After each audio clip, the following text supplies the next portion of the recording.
airs Monday night.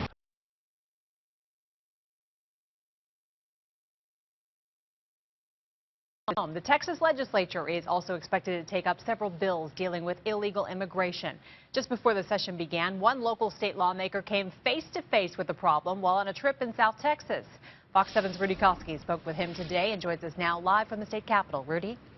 Hi, Christine. It's a pretty amazing life and death story. Now, during this session, which just began, debates regarding immigration certainly expected to involve some very heated words. But for one state representative from Cedar Park, the issue became very real. State Representative Tony Dale is a member of the House Homeland Security and Public Safety Committee. He's gone on several patrols along the Mexican border. He's also joined other lawmakers calling on the federal government to reimburse Texas for recent efforts to secure the border. Well, it's always eye-opening, and I think what's important to understand is that it takes a team of not just the state assets, but also the federal assets to really handle this issue. This past weekend, Dale was with friends near the town of Encino, just north of Laredo, on a hunting trip. Saturday, as the day was coming to a close, the hunting party returned to camp and warmed themselves around two small fire pits. Yeah, we had a fire going. It was dark and it was rainy. It was pretty cold. Then, according to Dale, his group got a surprise visit.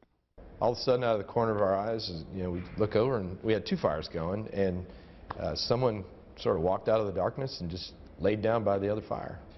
It was unbelievable. This is a picture of that man. The illegal alien, they learned, had traveled all the way from Guatemala. He had been walking for 3 days from Laredo, which is about 40 miles away, without food or any water.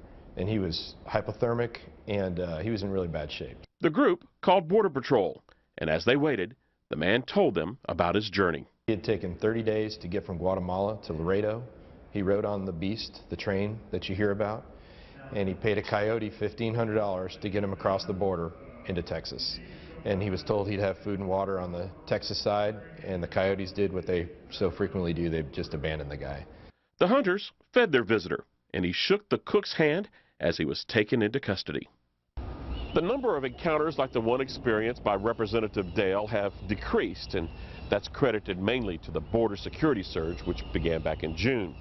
But the problem is far from being resolved. In November, Fox 7 went to the borderland and heard from residents who say they've been overrun by waves of undocumented immigrants.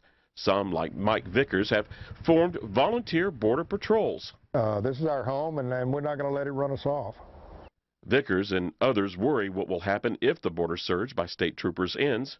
But conservative state leaders are pushing legislation to increase the surge, not end it, as well as eliminate controversial programs like in-state tuition for illegal immigrant children.